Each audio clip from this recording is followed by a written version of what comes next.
안녕하십니까. 이 스탭들이 마이크 이거 높이를 늘 줄이라고 그런다. 내가 너무 줄여. 해가지고.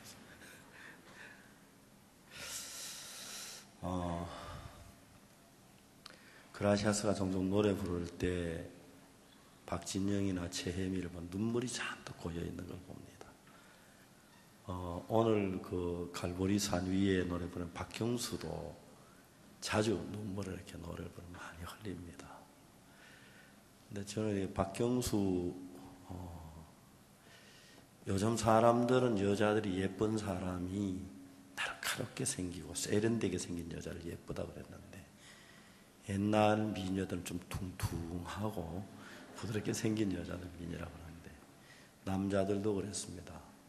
저는 얼굴이 좁고 날카로운 사람 미남인데 조금 전 박경수가 한 100년 전만 태어나도 굉장히 그 미남이라고 이렇게 칭함을 받을 그런 사람이었습니다. 저는 어릴 때 입이 좀 커가지고 늘 바소골이라고 해서 제가 막 놀려봤는데 박경수 입이 좀 큰 편인데 저하고 달리 아주 순수해 보이고 순진해 보이는 아주 미남, 옛날 미남, 이런 태어나 조금 섭섭합니다. 지난 주일날 박경수하고 박진영이가 저희들 교회에서 이중창을 했습니다. 내가 어떻게 주제넘게 소개하면서는 미남이라고 했는데 박경수 형제가 평소에 자기가 미남이라고 생각을 안 했던 것 같아요. 미남 그때 막 혼돈이 와버렸어요. 그래가지고 박경수 형제가 이제 그 소프라 테너로 찬송을 부르고 그 뒤에 이제 박진이 부르는데 가사를 잊어버렸어요. 그라시아스 합창단에서 생전 처음이었는데 그리고 박진영이가 안 나올 때인데 나와가지고 이제 가사를 끌어가서 이렇게 노래를 잘 마무리가 했어요. 합창단들이 이렇게 보면 한 사람 한 사람 보면 너무 귀하고 아름답고 정말 우리 마음에 평안을 주기에 충분한 형제 자매들이 더 기쁘고 감사합니다. 여러분 그렇지요? 오늘 우리 창세기로 가겠습니다. 창세기 제40장입니다. 40장 9절 말씀부터 제가 읽겠습니다.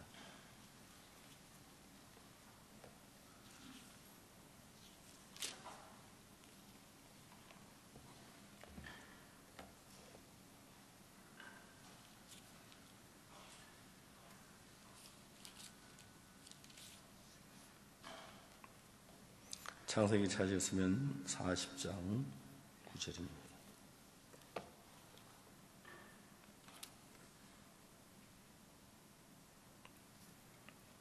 그 후에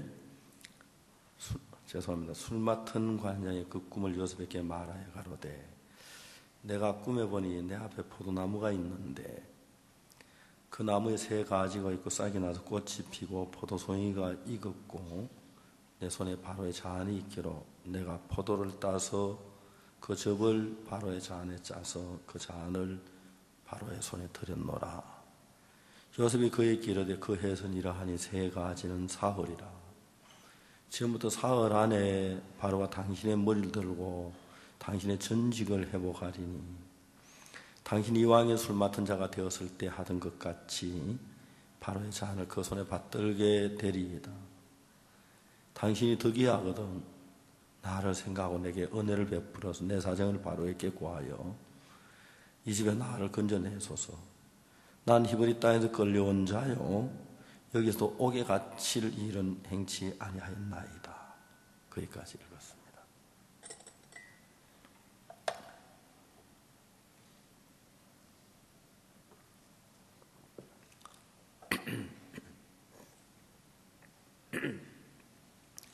저는 목사이기 때문에 성경을 읽으면서 내 성경 속에 자주 들어가서 내가 성경에 있는 그 인물이 한번 되어 봅니다. 내가 술 맡은 관장이 돼서 밤에 꿈을 꾸었습니다. 분명히 몽조가 있는 꿈인데 이 꿈이 뭔지 몰라가지고 도대체 무슨 꿈이야. 내가 감옥에 갇혔는데 왕이 나를 죽일 꿈인지 살릴 꿈인지 몰랐습니다. 그래서 궁금하고 근심 속에 있는데 요셉이 나한테 막 당신들이 무슨 근심이 있습니까? 내 꿈을 꿨는데 그 꿈을 잘 모르겠다 해서 하나님께 있지 않습니까? 내게 구하소서. 그 내가 이제 꿈을 쭉 요셉에게 얘기를 했는데 요셉이 뭐라고 말하냐면 뜻밖의 새 가지는 사흘이라 3일 후에 당신이 전직을 회복하고 다시 잔을 바로 앞에 받들어 드리게 되리이다. 그리고 당신이 득이하거든 나를 여기 좀 건져내 달라고. 그런 이야기를 들으면 여러분들은 그냥 뭐 성경 여러분 그렇죠? 그냥 뭐 여러분들 그렇게 말했을 거예요. 나는 히브리 땅에서 끌려온 자요 여기서도 온갖 일을 오개같이 일을 행치 아니하였나이다. 그런가 보다. 여러분 그렇겠죠? 안 그래? 뜨겁고 막 감격스럽게 느껴본 적 없죠, 그죠? 여러분 술 맡은 가는 장이 하면 돼서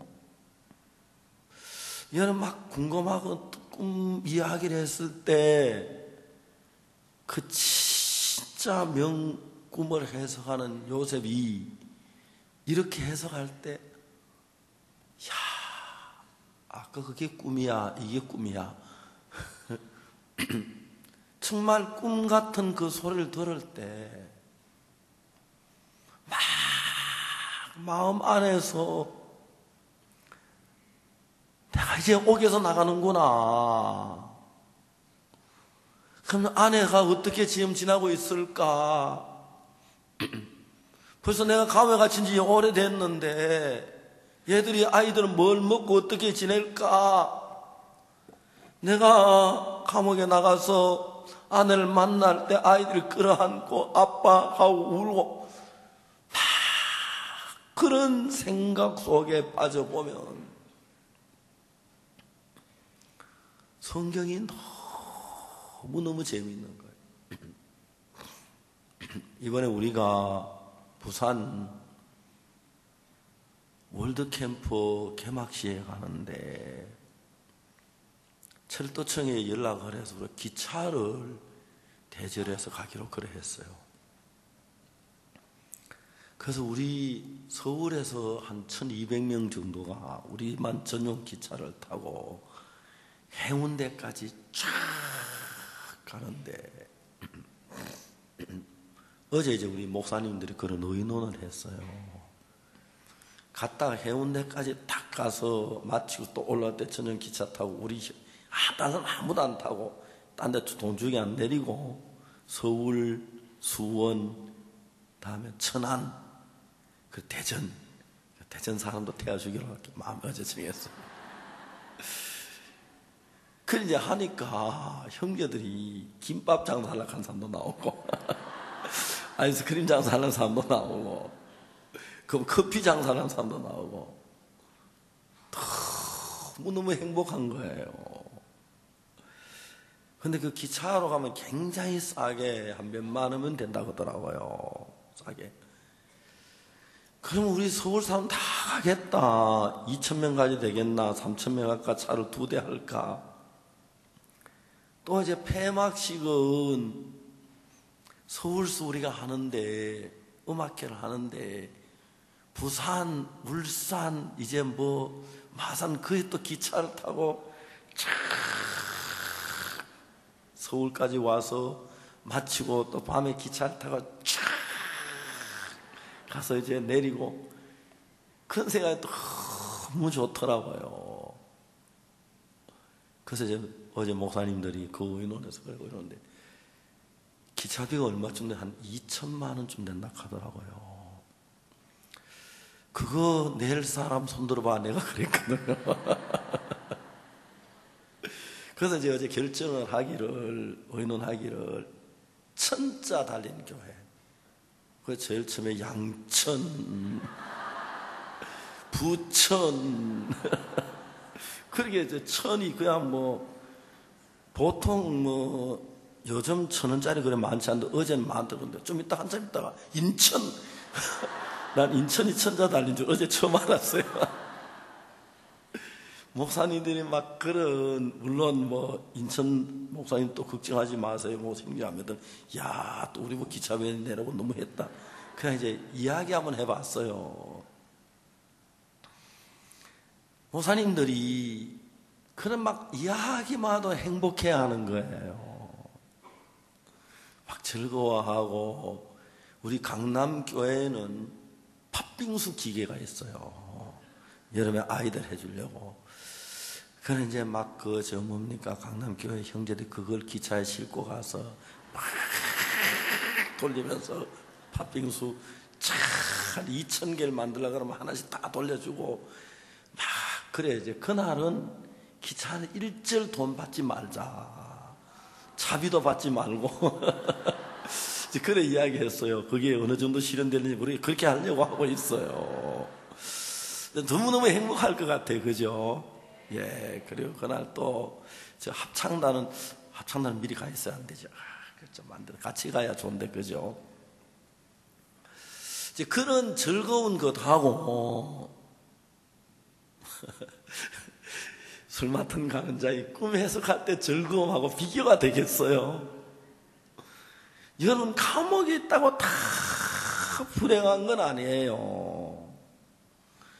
암에 걸렸다고 다 불행한 건 아니에요. 저 서울에 강동이라는 데가 있는데 그거 아마 그 텁텁한 목사 하나 있어요.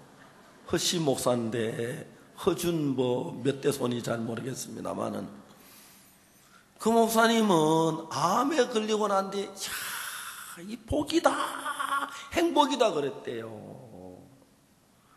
근데 그 목사님은 암에 걸리고 난 뒤에 암도 이겼을 뿐 아니라 그것으로 모든 믿음을 정복해 버렸어요. 암으로 말미암아. 병만 정복한 게 아니고.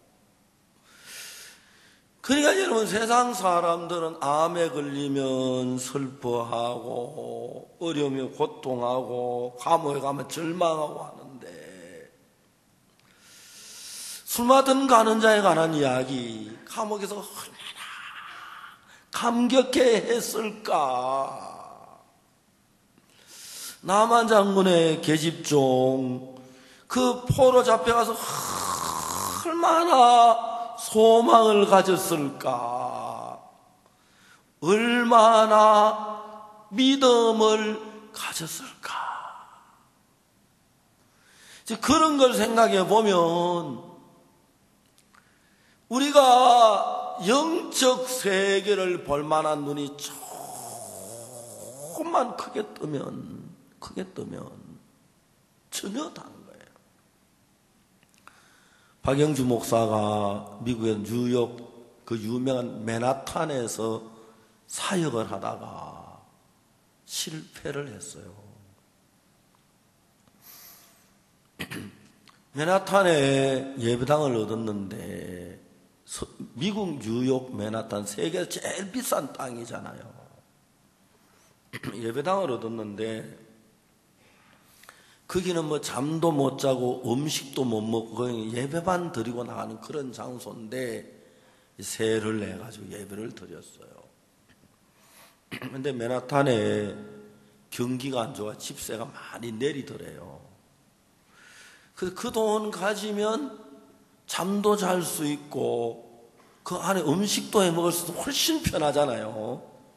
그런 건물을 얻을 수 있다고 싶어서 3년 계약을 했는데 2년 지냈는데 1년 남았는데 주인한테 가서 사정하면서 해약해달라고 그랬대요. 그래 주인이 그럼 1년 남은 집세 다 내고 나가라. 그래야 하는데 막 사정을 했대요. 막 빌고 해서 그래 주인이 너그럽게 그러면 나가는데 보증금으로 2달치 낸 거 그거는 놔두고 나가라 했대요. 원래는 그런 건데 또 이것도 막 사정해가지고 주인이 그만 그냥 나가라 그러면서 해약을 해줬대요. 좋아가지고 계약하려고 그 집에 딱 가보니까 어제 계약이 됐다 하면 나갔다 하는 거예요. 맨하탄에 막 건물이 너무너무 많이 나왔는데 가보면 가볼 족족 안 돼요. 이건 하나님이 안 되게 하시는 거라요. 그래서 뭐 석 달인가 넉 달을 아침만 먹으면 맨하탄을 샅샅이 이잡듯이 뒤지는데 안 되는 거예요. 돈도 있고 그런데. 형제자매들이 형제 사역자들이 야 박영희 목사 너 마음이 교만해서 마음이 높아서 그래. 마음 낮춰. 마음을 막 낮췄대요. 그 맨하탄 높은 빌딩, 세계 제일 높은 빌딩 그 많이 있는데 맨하탄에서 엠파이어 스테이트 빌딩 뭐 큰 빌딩들이 있는 데서 마음을 막 빌딩 밑바닥까지 낮췄대요. 그런데 안 되는 거예요. 그래서 이제 형제들한테 박영주 목사가 목사인데 전도사한테 교제 좀 해줘라. 교제 좀 해줘라. 교제를 받아도 안 되는 거예요. 더 마음을 낮춰야지. 미국에서 제일 육신적인 형제가 있대요. 사역자 가운데서. 혹시 여기 사역자 가족들 이렇게 있는지 몰라도 여러분 아들이나 여러분 뭐 동생이나 조카가 사역자인데 60 몇 톤인지 그걸 한번 알아봐야 할 필요가 있어요. 미국에서 육신 제일 1호 사역자한테 형제야 교제 좀 해줘라. 그래도 안 되는 거예요. 그래가지고 예배당을 못 얻으니까 매일 저녁마다 모이는 거예요. 그래 어떤 오늘은 누구 집에서 모이면 한 3, 40명이 모여서 말씀 전하고 기도하고 음식 먹고 저녁마다 그렇게 모였대요.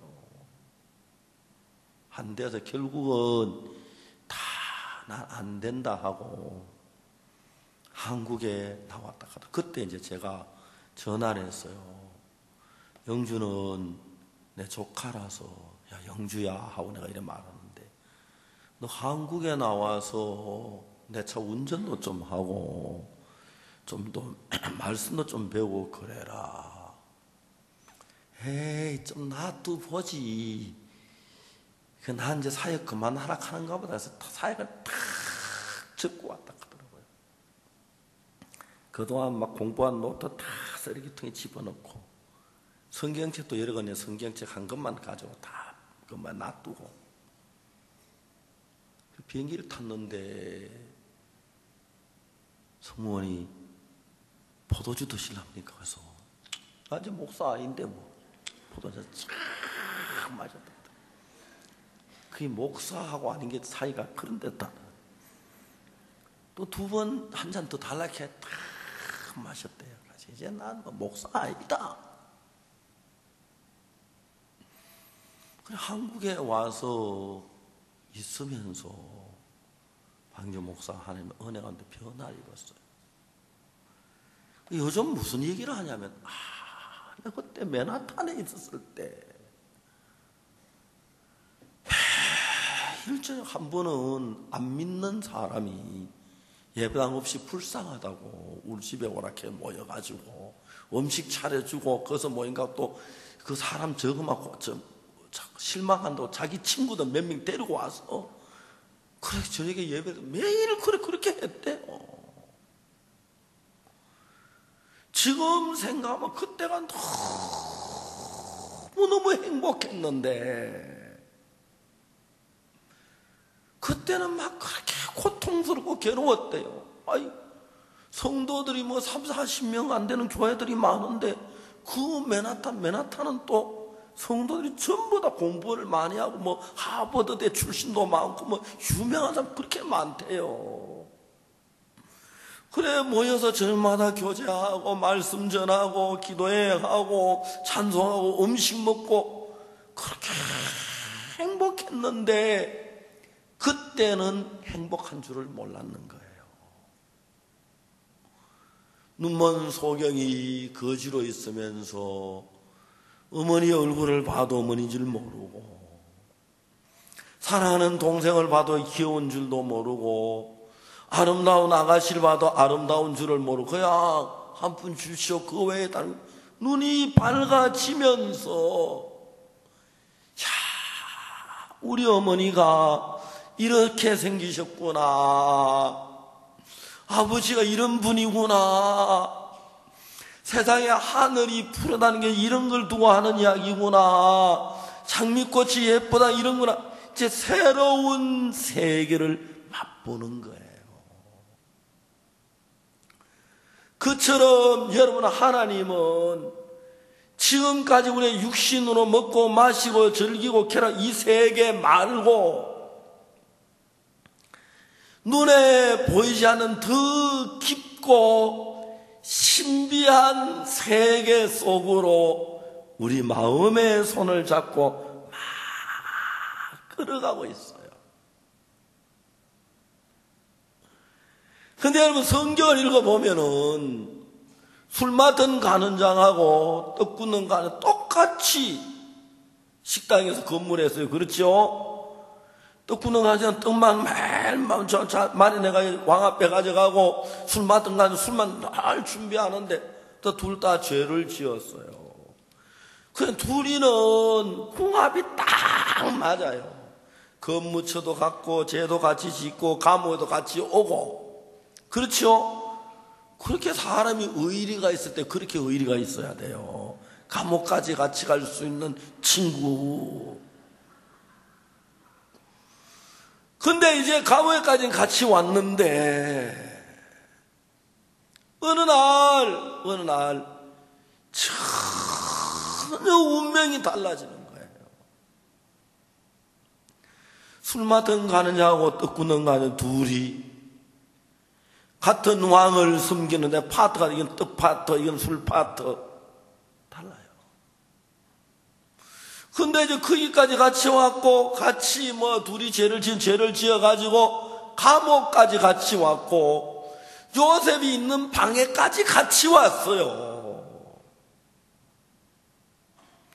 근데 여러분, 똑같은데, 어떻게 술 맡은 관원장은 사흘 후에 복직하고 바로와의 그 권한을 다시 갖고 술 맡은 관원장이 됐는데, 떡 굽는 관원장은 어째서 사흘이 지난 뒤에 나무에 매 달리는 거야?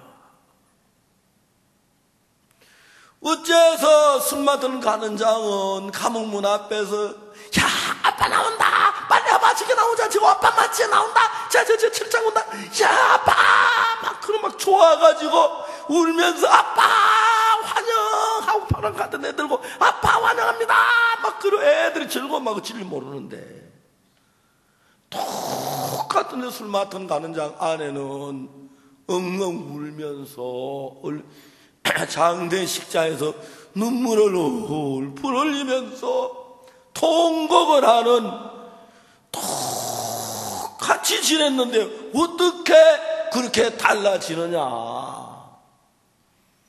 성경은 그 이야기를 자세히 하고 있습니다.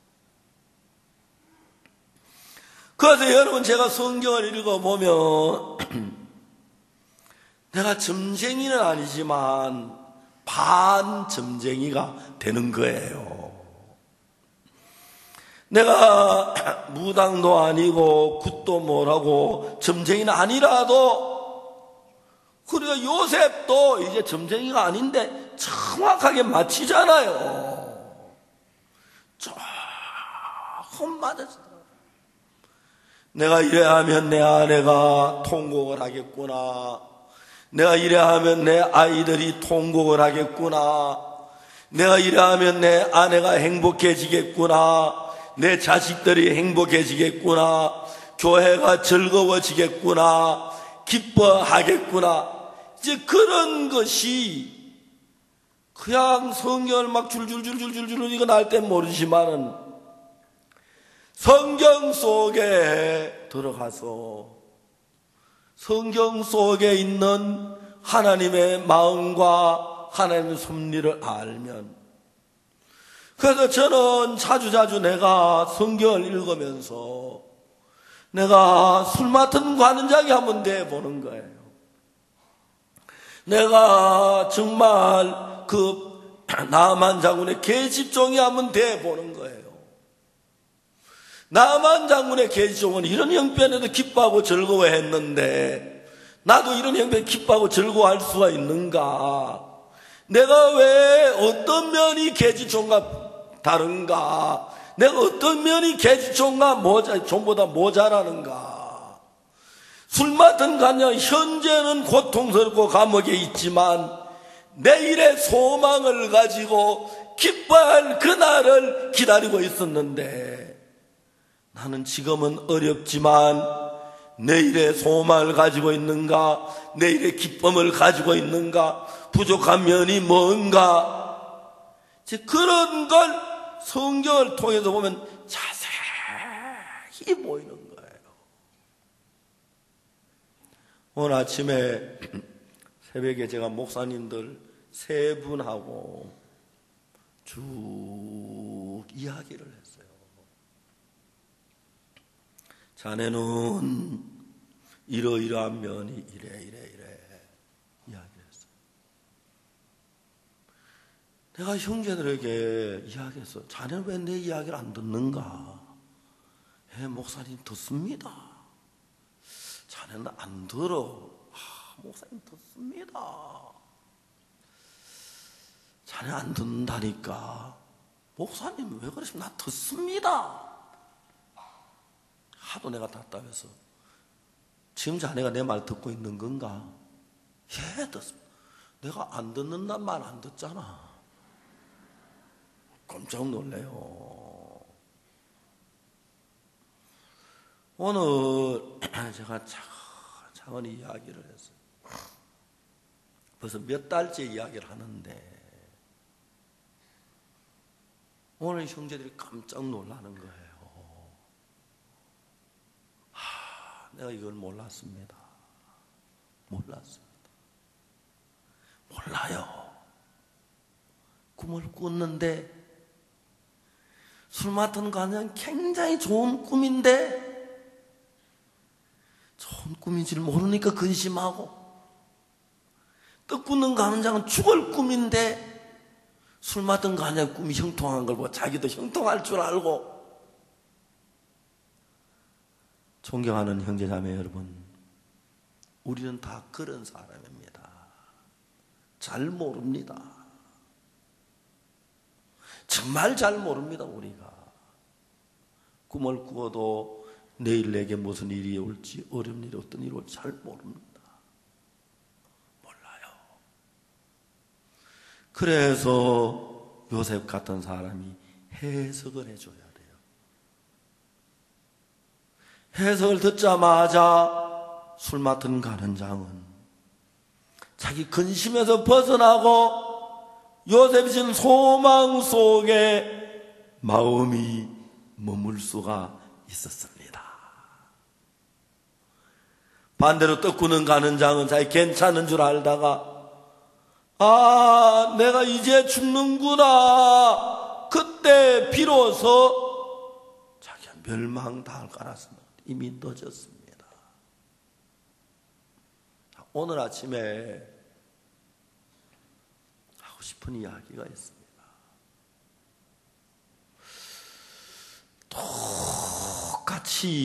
똑같이 감옥에 있었는데 똑같이 술 맡은 관장, 떡 굽는 관장 죄를 지었고 똑같이 감옥에 있었는데 술 맡은 관원장은 어째서 이런 꿈을 꾸게 됐고 떡 굽는 관원장은 어째서 저주를 받고 멸망을 받을 꿈을 꾸었는가? 그 이야기를 하려고 합니다. 전 1980년도에 나환자촌에 가서 집회를 한 적이 있었습니다. 그 해에 나 혼자 초원에 있는 어떤 장로님이 구원을 받으셨습니다. 당신이 닭을 먹이시는데 닭을 반을 팔아가지고 돈을 가방에 잔뜩 넣고 친구 장로들을 찾아갔습니다. 이 장로, 우리 교회에 집회를 했어. 나 죄사함 받고 거듭났어. 너무 행복해. 자네 교회 집회 한번 하게. 내 강사 박 목사님 초대할게, 소개할게. 우리 교회는 요즘 물질이 없어 집회를 못해. 내가 그럴 줄 알았어. 가방을 열고 돈을 막 한 주먹을 주면서 이 정도만 집회할 수 있지. 박옥수 목사 초대해서 집회하게. 그러니 닭을 판 돈 가지고 자기 집에 닭을 반을 팔아가지고, 난 부인한테 닭 이 정도면 우리 밥은 먹으니까. 그러니 2년인가 3년을 그렇게 사시다가 직장암으로 세상을 떠나셨어요. 제가 보면은 그 장로는 진짜 키도 크고 나병 환자기는 얼굴도 환하고 머리도 또 나처럼 하얘요. 진짜 잘생기셨고요. 빙그레 웃는 걸 보면 그렇게 미남이에요. 그러니 그렇게 해서 제가 나환자 초원에 7배 교회 집회를 하는데 그분이 돈을 다 대셨어요.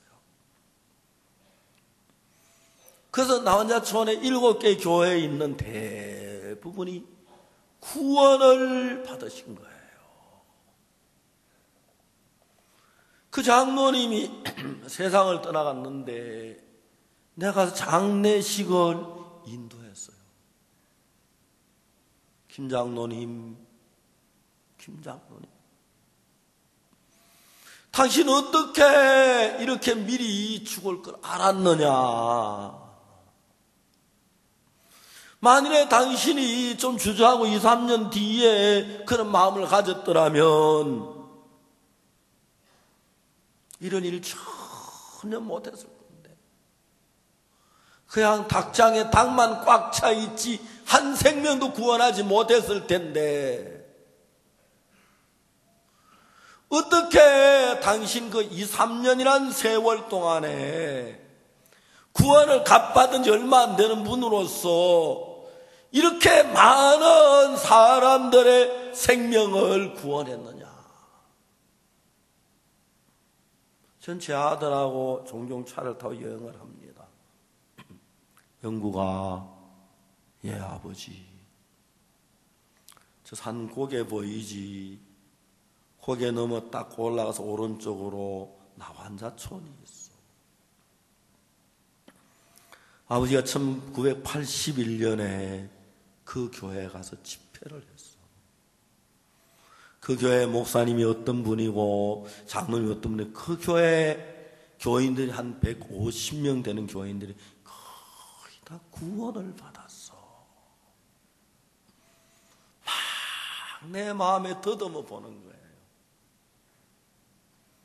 영구가, 예 아버지, 이쪽에 가면 길 왼편에 나환자촌이 있어. 81년 안에 내가 7개 교회에 집회를 했고, 82년인가 3년에는 여수 애양원교회 가서 집회를 했고, 그래 쭉 이야기를 합니다.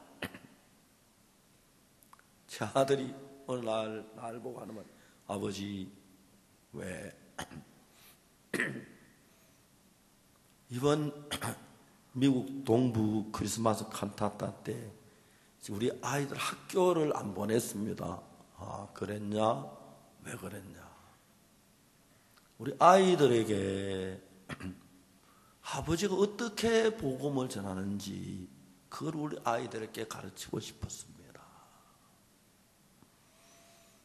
그래, 잘했다. 이제 제 아들이 손자들 마음에다가 복음을 위해 사는 것이 어떤 것인지를 막 심고 있는 거예요. 심고 있는 거예요. 제가 그 장로님이 그냥 2, 3년 살다가 세상 떠날 줄을 누가 알았겠습니까? 하나님이 그 장로님 한 분을 그래서 막 일을 한 거예요. 한 번은 저들 교회 자매님이 목사님, 제 남편이요 건축 일을 하는데 그렇게 핍박을 해요. 그래서 이제 어느 날 저녁 밤 10시쯤 그 집에 가서 기다렸어요. 남편이 10시 반쯤 들어온 거예요. 그날 그 남편에게 복음을 전해서 구원을 받았어요. 형제가 이제 건축 일을 하는데 너무 하나님 앞에 감사하다. 근데 대구의 김동선 목사님 날 보고 목사님 우리 예배당 이제 건축 허가가 나왔는데 예배당을 지을 감독 하나 보내주세요. 그러는 거예요. 그 처음에 가르쳐 그래 건축 허가만 받았는가 아직 안 받. 건축 허가 받았으면 항주라도 보낼 테니까 걱정하지. 그런데 이제 건축을 받았다 하니까 감독을 보내야 하는 거예요. 누굴 보내지? 누굴 보내 가는데. 얼마 전에 구원받은 형제가 와서 목사님 제가 요즘 일이 없어 놀고 있습니다. 그 형제가 건축하는 형제인데 근데 내가 이제 이 형제를 대구에 보내고 싶은데 이 형제 건축하는 실력이 어느 정도인지 그걸 잘 모르는 거예요. 물어서 잘 모르겠고 그래 내가 형제 대구 가서 일을 해봐. 그래서 내가 형제 식구 먹을 쌀값만 내가 딱 줄게 그랬어요.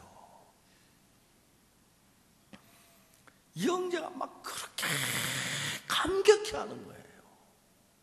왜? 그날 아침에 하나님께 기도했대요.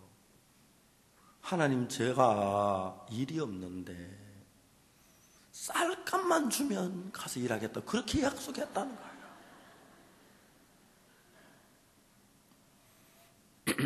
그 형제가 대구에 보냈는데 건축을 너무 잘하는 거예요. 그런 일꾼 한 달에 1,000만 원 주도 구하기 어려운 일꾼이에요. 한 번씩 가보니까 형제가 그렇게 행복해. 그래 이제 예배당을 대구 예배당 너무 잘 지었어요. 그래 인천 이 예배당도 그 형제가 지었어요. 이 형제도 흙막이 공사를 해야 하는데 흙막이 공사를 하려면 CIP나 아니면 빔 공사를 해야 하는데 형제가 막 머리를 쓰더니 CIP 안 하고 빔도 없이 잘하면 되겠습니다. 그럼 그걸 CIP나 빔 안 하니까 내가 뭐 적어도 한 5억 정도는 인천교회 유익이 되겠어요. 적게 들고. 그리고 이 형제가 일을 시키는데 전혀 자기를 돌보지 않고 일을 하는 거예요. 그리고 사실 인천교회 여기 이 바닥을 까내려가는데 CIP나 다음에 그 빔 작업을 안 하면은 무너질 수는 위험의 요소가 있기 때문에 감독들은 절대 그렇게 안 하거든요. 그래서 돈을 절약한다고 자기가 먹는 거 아니잖아요. 그냥 쌀값에다가 조금 더 보태서 줬어요. 조금 더 보태서 기름값하고 조금 하고 콜라 한 잔 섞어서 마실 때 형제가 인천교회 쭉 이 공사를 끝냈는데 그때 오성균 목사님 있을 때인데 내가 대충 계산해 보니까 교회에 한 11억 정도의 유익이 되도록 이 공사를 했더라고요. 그 정도 되면 우리가 한 1억쯤 탁 집어주면 되는데 다른 공사 같으면 그래 교회 일이니까 그냥 쌀값에다가 쪼기 한 마리 더 살 수 있는 형제가 너무 행복해하는 거예요. 태국 예배당을 지으면서 목사님 천장은 내가 한 분 계획한 대로 하면 안 되겠습니까? 약간 마음에 안 들었어요. 혹시 어떻게 할지 몰라가지고. 그래도 영재리가 하락했더니 그렇게 뭘 했어요. 이게 뭐냐면 천정을 질그릇으로 표현을 했다는 거예요. 목사님 이거 제가 죄송한데 이건 내가 이렇게 하고 싶었습니다. 나 같은 질그릇 같은 인간이 그래서 이 천장을 질그릇으로 했습니다. 지금도 대구 천장 예배당을 가보면 너무 좋은 거예요. 그래 이번에만 해락했어요. 그래 교회를 한 3개 정도 짓고 어느 날 아프리카에 있는데 자매한테 전화가 왔어요. 목사님, 자매 왜 그래? 왜? 차분히 이야기해봐. 우리 정영이가 숨을 안 쉬어요. 숨을 안 쉬어? 예, 숨을 안 쉬어. 왜 울지 말고 좀 침착해. 왜 여자가 그래? 목사님, 빨리 119 불러. 그리고 심폐소생술 한번 해봐. 근데 자매가 이 형제가 숨이 멎은 지가 몇 시간이 지나서 병원에 가서 심폐소생을 깨어나지 않고 주님 품으로 바로 간 거예요. 내가 야 정형제 너는 어떻게 그렇게 살다가 죽을 줄 알고 구원받은 그날부터 주님 앞에 가신 날까지 주님만 위해 일하다 갔냐? 많은 사람이 구원받고 난 뒤 10년, 20년, 30년 살아도 허송세월을 하고 자기 욕망에 빠져 자기 생에 빠져가는데 너는 구원받은 그날부터 너 자신 위해 전혀 살지 않고 복음만을 위하여 교회만을 위해 살다 그래 갔냐? 잘 갔다. 너 참 잘했다. 내가 마지막 임종은 못 봤지만 한나라 가서 너한테 하고 싶은 이야기가 많다. 정행제 잘 가거라.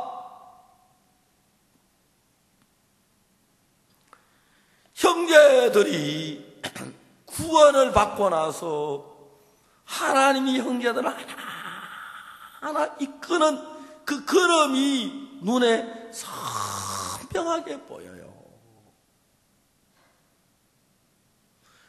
형제 자매들은 그걸 잘 모르고 복음을 위해 살고 싶은 마음도 있고 주님을 위해 내 몸을 드리고 싶은 마음도 있고 복음을 전하고 싶은 마음도 있고 하나님을 섬기고 싶은 마음도 있었어요.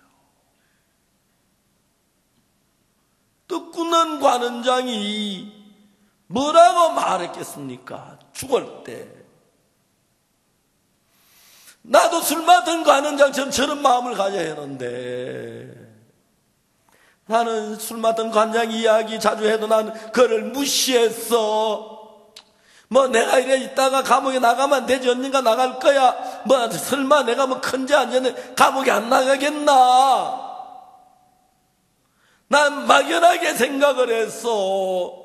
술 맡은 관원장이 깨닫고 하는 이야기 난 귓잔으로 듣지 않았어. 그래서 나는 죽는 거야. 그래서 난 내 안에 저렇게 비참하게 눈물을 흘리도록 만드는 거야.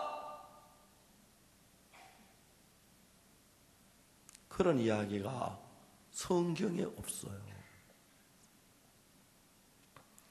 성경을 펴서 자세히 보면 성경 기록에는 그런 말씀이 없는데 성경책은 너무너무 신비한 것이, 똑같이 감옥에 들어갔는데 술 맡은 관원장의 마음과 떡 굽는 관원장의 마음이 정확하게 그려져 있어요. 근데 그냥 글만 읽을 때는 떡 굽는 관원장의 마음이 어떤 거야? 술 맡은 관원장의 마음이 어떤 거야? 그렇게 우리는 생각을 해요. 그렇게 우리는 생각을 해요. 근데 여러분들이 성경을 읽고 또 읽고 읽으면서 이건 그냥 성경이 아니야. 하나님께서 나에게 하신 말씀이야. 하나님의 마음을 여기 담았어. 하나님 내게 말씀하는 마음이 있어. 나는 그 하나님의 마음을 알아야 돼. 안 그러면 나는 육으로 흘러갈 수밖에 없어. 안 그러면 난 세상 쾌락에 빠진 내 생각, 내 잘난 맛에, 내 똑똑한 맛에 살다가 내가 정말 주님 거스릴 수밖에 없어. 이런 세계에 대해서 눈을 뜨면 성경을 펼 때마다 내가 성경을 폈으니까 지금 내 마음 가지고 성경 읽지 말아야지. 내가 성경을 폈으니까 하나님의 마음을 여기서 발견해야지. 내가 성경을 폈으니까 하나님을 대하려면 내 욕망이나 내 잘났다는 생각이나 내가 뭐 하고 싶었던 그런 마음들을 비워야지. 그러면서 성경 아는 몇 가지 단어, 몇 가지 뜻, 그거 말고 귀한 하나님께서 이 말씀으로 나에게서 하시고자 하는 말씀이 그 마음을 받기 위하여 내가 전화를 걸다가 밖이 너무 떠들면은 전화 소리 잘 안 들려서 크게 얘기해봐. 안 들려? 그래 가만히 있거라. 좀 이따가 내가 다시 걸게. 조용하잖아. 지금 조용한데 이야기를 봐. 그래서 잘 들으려고 조용한 데가 듣듯이 하나님의 말씀을 들으면서 내가 하나님 앞에 서서 마음을 정돈하고 그렇게 읽으면 오늘날 얼마나 많은 구원받은 사람들이 예수 그리스도의 보혈로 제사함을 받고도 지가 잘났다는 생각에, 지가 착하다는 생각에, 자기가 똑똑하다는 생각에 빠져서 하나님의 마음하고 전혀 다른 곳으로 마음이 끌려가는 사람들이 너무너무 많습니다. 그래서 하나님 이 땅에 당신을 위해서 살라고 힘도 주고 지혜도 주고 물질도 주고 건강도 주고 시간도 주고 모든 은혜를 베풀이 말씀도 주시는데 그야 하나님의 마음을 읽거나 더듬거나 알려고 하지 아니하고 떡 굽는 관원장처럼 그야 자기 생각을 따라 흘러가는 사람들이 너무너무 많습니다. 술 맡은 관원장은 그렇지 않았습니다. 내가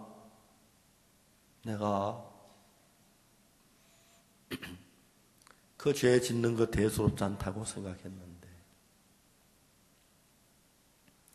주위 사람도 다 그러기 때문에 내가 뭐 그거 가지고 별거 아니라고 생각했는데 내가 마음을 정돈하지 가볍게 생각하다 보니까 내가 왕에게 진노를 사서 감옥에 왔구나.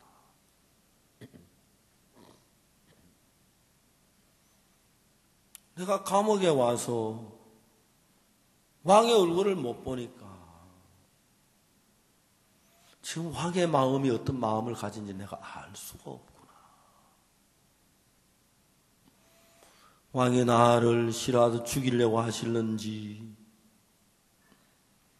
왕이 나를 산에서 감에 꺼내려고 하시는지,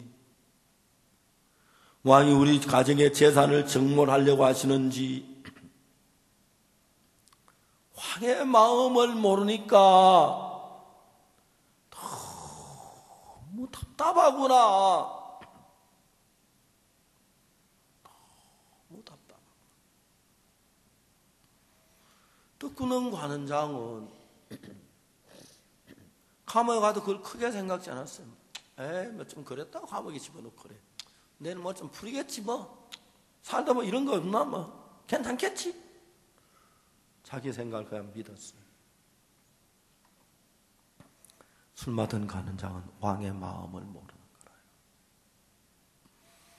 술 맡은 관원장의 꿈에 보니까 내 앞에 포도나무가 있는데 가지 셋이 있고 꽃이 피고 싹이 나고 꽃이 피어서 포도의 송이가 익었고 기로 내가 그걸 짜서 바로의 잔에 채워 바로에게 드렸노라. 이 꿈을 보면 저도 술 맡은 관원장이 돼보고 싶은 거예요. 그런 마음을 갖고 싶은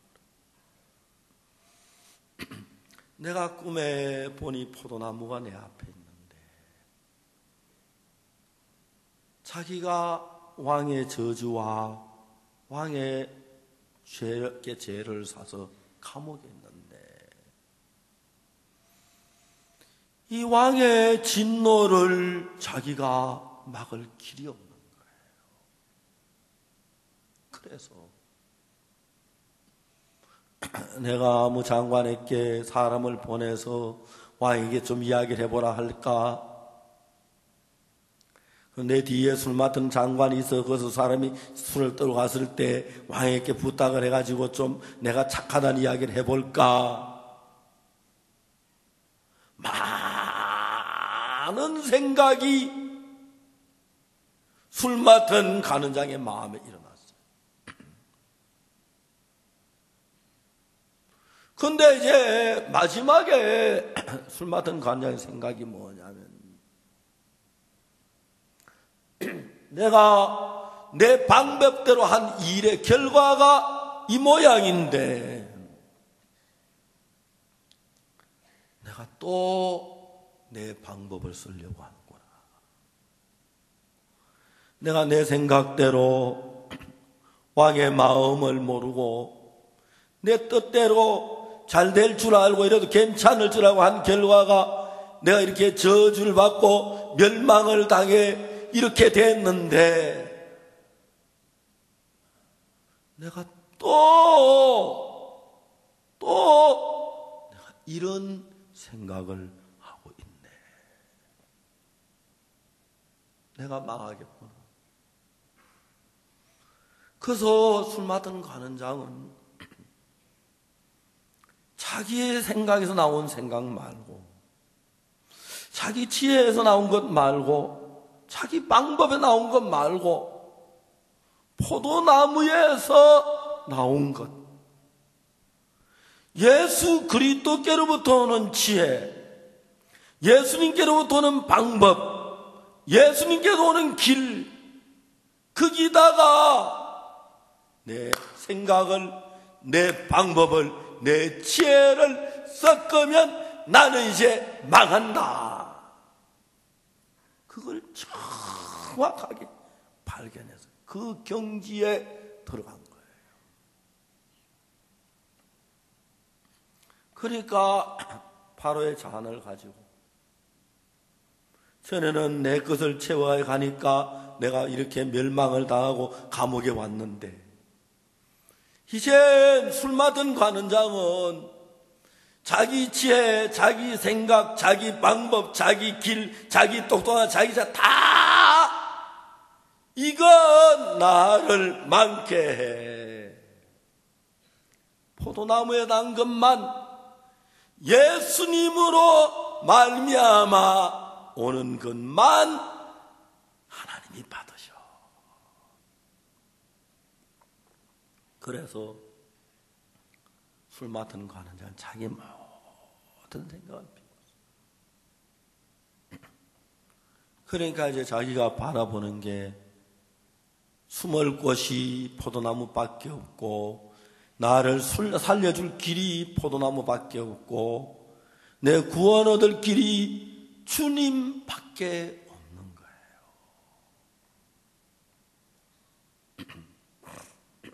우리 교회의 목사들이, 전도자들이 구원을 받고 선교학교에 들어옵니다. 선교학교에서 성경을 배웁니다. 그런데 이제 성경을 어떻게 가르치든지 간에 자기에게 욕망이 있습니다. 빨리 내가 전도사가 돼서 나가야지. 그래서 교회를 잘 이루어야지. 잘해서 큰 교회 목사가 돼야지. 그래서 많은 성도들을 거느리고 내가 정말 힘있게 복음을 전해줘. 그런 생각이 꽉 차 있습니다.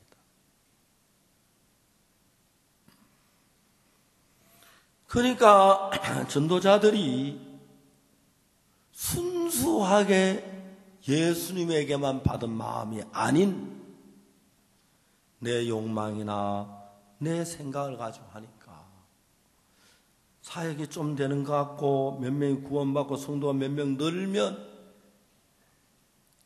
나는 전도를 잘해, 나는 목회를 잘해, 이러면 내가 앞으로 잘 되겠구나. 잘 되는 기대를 주님에게 하는 게 내가 잘하니까 거기다 둬요. 그때부터 교회가 어려워지고 문제가 생기고 그래요. 근데 그걸 깨닫지를 못해요. 교회가 점점 안 돼요. 어려워요. 그걸 깨닫지를 못해요. 이제 그 중에 전도자를 혹시 한 명씩 제가 이야기를 해요 하면 안 들어요. 박 목사님 같지만 내가 열심히 하면 되지, 뭐 전도 부지런하면 되지, 뭐 기도하면 하면 되지, 그런 생각 속에 빠져들어가면서 어느 정도 지나오면 뭐가 안 되는 거예요. 그런데 내가 하면 되겠다는 비련한 생각을 가져요.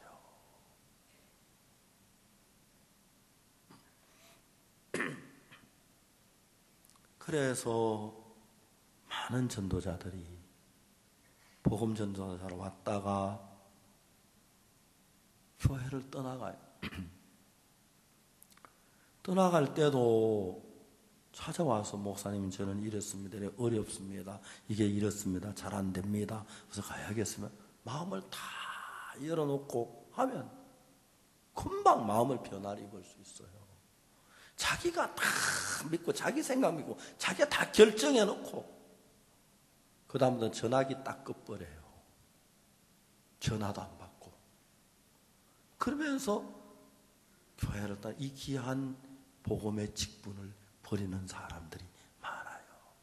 결국 자기 생각을 믿은 사람들이에요. 술 맡은 간원장은 깊이 생각을 해봤어요. 자, 내가 똑똑하다고 생각했고, 내가 잘났다고 생각했고, 내가 잘했다고 생각했는데 결과는 내가 다 망하지 않았느냐. 또 내가 이런 생각을 가지면 난 영원히 못 일어나겠구나. 이제 내가 내 소유라는 생각을 따르지 말아야겠구나. 예수님만 바라봐야겠구나. 예수님이 하신 것만 받아들여야겠구나. 그래서 술 맡은 간의 꿈을 보면 포도나무 그거 외에 아무것도 없는 거예요. 내가 피할 때도 포도나무밖에 없고 나를 구원할 자도 포도나무밖에 없고, 그러니까 포도나무 뒤에 숨고 또 포도나무에 난 그걸 따서 그걸 가지고 하나님 아버지 앞에 나아가는 그 모양을 그린 거예요. 사랑하는 형제자매 여러분, 혹시 여러분들 가운데서 예수님이 아닌 내 자신의 지혜나 내 자신의 실력이나 내 자신의 어떤 지위나 내 가진 능력에다가 기대를 두면 그거는 떡 굳는 관원장이 가는 길입니다. 술 맡은 관원장이 가는 길은 자기 것 다 무익한 걸 정확하게 깨달았습니다. 내가 잘난 것도 선한 것도 똑똑한 것도 뛰어 다 무익한 걸 깨닫고 예수 그리스도의 개선한 것 그것만, 그래서 포도송이에 꽃이 필 때 지금은 포도주를 만들었지만 다른 데 안 가고 포도나무 앞에서 꽃이 피도록 기다렸고 열매가 맺도록 기다렸고 열매가 익도록 기다려서 열매가 다 익었을 때 접을 짜서 그걸 들고 방황 앞에 나아간 겁니다. 이제 포도 이제 꽃이 언제 익지? 안 돼. 여기 기다리고 있다 굶어 죽겠어. 안 되겠어. 많은 생각들이 들어왔지만 사랑하는 형제자매 여러분, 우리가 구원을 받을 때 어떻게 구원을 받았습니까? 내가 잘해서 구원을 받았습니까? 내가 선해서 구원받았습니까? 내가 악뿐인 사실을 깨닫고 내 속에 나오는 모든 게 악이고 더러운 걸 알고 예수님의 의만 받아서 구원을 받은 것처럼, 구원받는 것처럼 우리의 삶도, 내가 신앙생활도 내 지혜나 내 방법 그거 다 버리고 예수님만을 의지하고 내가 좀 잘나도 그거 믿지 말고 못나도 실망하지 말고 아들이 똑똑해도 그거 바라보지 못하고 말고 아들이 시들해도 그거 실망하지 말고 예수님에게만 기대를 두고 소망을 가진 사람이 술 맡은 관원장입니다. 그래서 술 맡은 관원장은 기다렸다가 포도꽃이 필 때 열매가 맺을 때 열매가 익을 때까지 기다렸다가 다른 뭘 찾아다니지 아니하고 포도나무에 그 즙을 짜서 드렸습니다. 구원을 받았습니다. 우리 영혼이 구원받는 것이 삶도 예수 그리스도만을 바라보고 의지할 수 있다면 술 맡은 가는 자에 받은 복을 가지고 여러분 안날에 기쁨이 있고 찬송이 넘치고 감사가 넘치는 삶이 될 줄 믿습니다. 나 혼자 촌의 김광열 장모님 너무너무 귀하신 분입니다. 죽음 2, 3년 후에 올 줄 아무도 몰랐습니다. 그렇지만 그는 주님의 인도를 따라서 자기 재산을 다 들여 복음을 전하고 많은 사람이 구원을 받고 지금 하늘나라에 쉬고 있었을 겁니다. 우리 정순호 형제 구원받고 다른 거 아무것도 아니고 예배당 짓는 일만 부지런히 하다가 주님 앞에가 쉬고 있습니다. 여러분 내일이 어떤지 아무도 모릅니다. 그냥 사탄은 내일 안 죽을 거야, 오래오래 살 거야, 시간이 있어, 나중에 천천히 전도하지, 나중에 주님 섬기지, 그런 마음가짐 한평생 주님을 못 섬깁니다. 지금 몸과 마음을 다하여 주님만을 기쁘시게 하고 주님의 복음을 위해 사십시오. 우리가 내일 어떻게 되는지 모르기 때문에 우리가 내일 죽는다면 어떻게 살겠습니까?